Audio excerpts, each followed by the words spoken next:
Djamil Teljazeye 4, l'affaire Djamila Boupacha, quand le viol devient une arme coloniale. Djamila Boupacha, née le 9 février 1938 à Bologhine, anciennement Saint-Eugène, est issue d'une famille modeste profondément attachée aux valeurs patriotiques. Très jeune, elle s'engage en politique. À 15 ans, elle rejoint l'Union démocratique du Manifeste algérien, UDMA, de Ferhat Abbas, puis en 1955, le Front de libération nationale, FLN. Pendant la guerre d'Algérie, elle devient agente de liaison et prend le nom de guerre Kélida. Le 10 février 1960, à seulement 22 ans, elle est arrêtée à Alger et accusée d'avoir participé à une tentative d'attentat. Sans preuve ni témoin, elle est séquestrée et subit pendant plus d'un mois la torture et les violences sexuelles infligées par des militaires français et des supplétifs.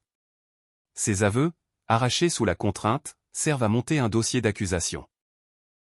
C'est grâce à l'intervention de son avocate, Gisèle Halimi, et au soutien de Simone de Beauvoir, que son cas prend une dimension internationale. Leur action aboutit à la création du comité de défense pour Djamila Boupacha, qui mobilise de grands intellectuels et artistes comme Jean-Paul Sartre, Louis Aragon, Elsa Triolet, Germaine Tillon et Geneviève de Gaulle. Pablo Picasso, bouleversé par son histoire, réalise son portrait en décembre 1961, devenu une œuvre symbolique. En 1961, lors de son procès à Caen, elle identifie formellement certains de ses tortionnaires. Mais au lieu d'un jugement équitable, l'affaire se heurte au blocage politique et militaire. Finalement, avec les accords d'Évian, elle est amnistiée et libérée en avril 1962, sans que ses bourreaux soient inquiétés.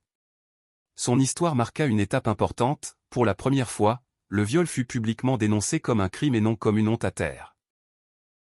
Elle a contribué à ouvrir la voie à la reconnaissance des violences sexuelles comme armes de guerre.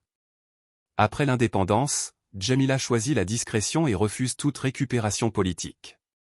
Malgré son statut d'icône, elle s'éloigne de la scène publique. En 2022, elle décline même sa nomination comme sénatrice, en réaffirmant son désir de rester une simple citoyenne. Son nom demeure pourtant un symbole fort, celui de la résistance féminine, de la dignité dans l'épreuve et de la lutte pour la liberté.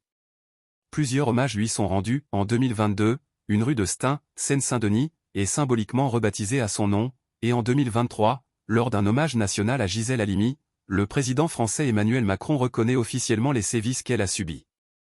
Djamila Boupacha reste aujourd'hui une figure incontournable de la mémoire algérienne et internationale. Elle incarne à la fois la souffrance d'un peuple sous domination coloniale et la force d'une femme qui, par son courage, a marqué l'histoire bien au-delà des frontières de l'Algérie.